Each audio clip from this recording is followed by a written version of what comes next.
গণভোট ছাড়া জাতীয় নির্বাচন হবে অর্থহীন বললেন জামায়াত আমির। এদিকে সুদানে 3 দিনে 1,500 মানুষকে হত্যা, কোনো দয়া দেখাননি আরএসএফ। অন্যদিকে আজ থেকে বন্ধ হচ্ছে অর্ধকোটি মোবাইল সিম। এবং মাঠে বিএনপি জামায়াত ইসলামীর আন্দোলন। এতক্ষণ শুনছিলেন শিরোনাম, এবার জানিয়ে দেব বিস্তারিত। বাংলাদেশ জামায়াতে ইসলামীর আমির ডক্টর শরীফুর রহমান বলেছেন, গণভোটের মাধ্যমে জুলাই সনদ বাস্তবায়ন না হলে নির্বাচন কোনোভাবেই কার্যকর হবে না। জাতীয় নির্বাচনের আগে গণভোট আয়োজন না হলে সেই নির্বাচন অর্থহীন হয়ে পড়বে। যুক্তরাষ্ট্র সফর শেষে লন্ডনে পৌঁছে শুক্রবার এক সংবাদ সম্মেলনে তিনি এ মন্তব্য করেন। তিনি আরও জানান, দুর্নীতির বিরুদ্ধে অপসহীন লড়াই অব্যাহত থাকতে এবং জামায়াত এ লড়াইয়ের সবসময় জনগণের পাশে থাকবে। একই সঙ্গে প্রবাসী বাংলাদেশির ভোটার হওয়ার সীমাবদ্ধতা 15 নভেম্বর পর্যন্ত বাড়ানোর আহ্বান জানিয়েছেন জামায়াত আমির। 1975 সালের 7 নভেম্বর ঘটনার বিষয়ে তিনি বলেন, আমরা যে কোনো অপরাধের বিরোধী। অপরাধ যেই হোক না কেন, অপরাধ করলে তাকে অপরাধী হিসেবেই দেখতে হবে। এ সময় জামায়াতে ইসলামের মুখপাত্র ব্যারিস্টার আবু বক্কর মোল্লা, প্রতিনিধি ব্যারিস্টার নজরুল ইসলাম এবং সংগঠনের আরও কয়েকজন নেতা উপস্থিত ছিলেন। এদিকে ডক্টর শফিকুল রহমানের শনিবার সকালে তৃতীয় বিমানবন্দর থেকে বাংলাদেশগামী ফ্লাইটে রওনা হওয়ার কথা রয়েছে। এদিকে সুদানের দারফুর অঞ্চলের এল ফাশার শহরে ভয়াবহ গণহত্যার চিত্র ফুটে উঠেছে। আবু বক্কর আহমেদ নামের সরকারি বাহিনীর এক সদস্য আল জাজিরাকে দেওয়া এক সাক্ষাৎকারে জানিয়েছেন, আধা সামরিক বাহিনী র্যাপিড সাপোর্টস আরএসএফ বেসামরিক মানুষদের নির্বিচারে হত্যা করেছেন। তিনি বলেন, 2 বছরের বেশি সময় ধরে চলা গৃহযুদ্ধে সেনাবাহিনীর সহযোগিতা পপুলার রেজিস্ট্যান্স নামে স্থায়ী প্রতিরক্ষা গোষ্ঠীর হয়ে 550 দিন ধরে শহর রক্ষায় লড়ছেন। কিন্তু 26 অক্টোবর এল ফাশার পতনের পর সেনাবাহিনী আত্মসমর্পণ করে এবং শহর থেকে সেনাদের সরিয়ে নেওয়ার চুক্তি হয়। এতে প্রায় 2,50,000 সাধারণ মানুষ আরএসএফ এর সামনে সহায়তায় পড়ে। আহমেদ বলেছেন, আরএসএফ নির্মমভাবে বেসামরিক নাগরিকদের হত্যা করেছেন, তাদের মরদেহ রাস্তায় ফেলে রেখেছেন। তারা কারো প্রতি দয়া দেখাননি। তিনি নিজেও পেটে রকেট হামলায় শারপনেলে আহত হয়ে প্রাণে বেঁচে যায়। 3 দিন নিহত 1,500।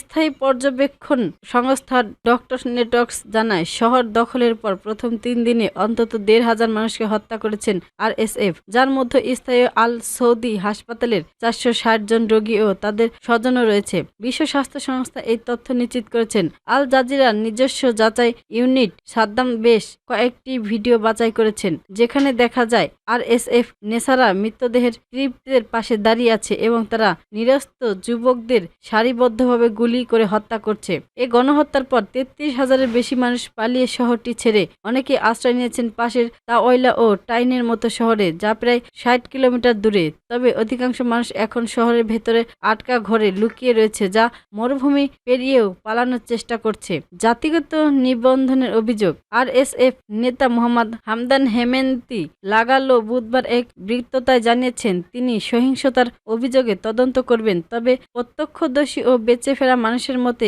এটি আরব জনগোষ্ঠীকে জাতিগতভাবে নিবন্ধন করার পরিকল্পিত প্রচেষ্টা। ইএল হিউম্যানিটারিয়ান রিসার্চ ল্যাব এসআরএফএল তাদের 28 অক্টোবরের প্রতিবেদন বললেন, পালিয়ে যাওয়া মানুষদেরও গণহারে হত্যা করছে আরএসএফ। তবে স্যাটেলাইটের ছবিতে হত্যার প্রকৃত পরিমাণ পুরোপুরি বোঝানো সম্ভব নয়।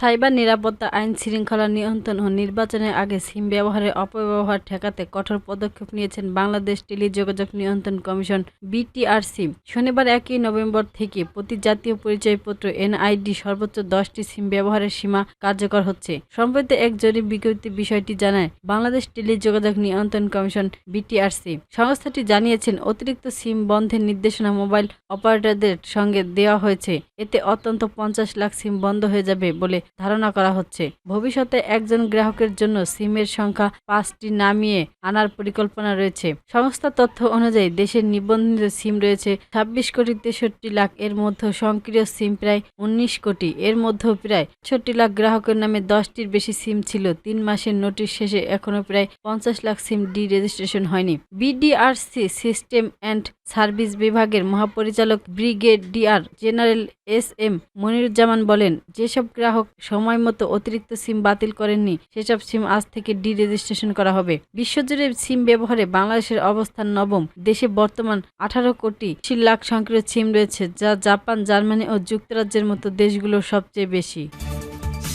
জেলা সব দক্ষিণের উপজেলা, চর, ফ্যাশন এবং বিভিন্ন দ্বীপ উপজেলা মনপুরা নিয়ে গঠিত ভোলা ৪ আসনে ভোটের মাঠে রয়েছেন বিএনপি, জামায়াত ও ইসলামী আন্দোলনের প্রার্থীরা। এর মধ্যে বিএনপি মনোনয়ন প্রত্যাশীরা হলেন ৯০-এর গণ আন্দোলনের সামনে সারির সৈনিক ডাকসুর তৎকালীন এজিএস এবং আসন থেকে ৩ বার নির্বাচন সাবেক এমপি জাতীয় নাজিম উদ্দিন আলম ও যুবকদের নেত্রী ও সাধারণ সম্পাদক নজরুল ইসলাম নয়ন। এছাড়া সুপ্রিম কোর্টের আইনজীবী অ্যাডভোকেট মোহাম্মদ সিদ্দিক উল্লাহ মিয়া ও সুপ্রিম কোর্টের সহকারী অ্যান্টি জেনারেল ব্যারিস্টার মেহেদী হাসান রনভি এবং মোহাম্মদ মুনতাসির মোরশেদ মনোনয়ন প্রত্যাশী। জামায়াত ইসলামের প্রার্থী অধ্যাপক মাওলানা মোস্তফা কামাল ও ইসলামী আন্দোলনের প্রার্থী অধ্যাপক কামাল উদ্দিন গণসংযোগ করেছেন। বিএনপি নেতা নাসিম উদ্দিন আলম বলেন, আমি এমপি থাকাকালে অবহেলিত এই জনপদে স্কুল, কলেজ, মাদ্রাসা প্রতিষ্ঠান করে শিক্ষার আলোকে ছড়াতে কাজ করছি। নকলমুক্ত পরীক্ষা গ্রহণে পদক্ষেপ নিয়েছি।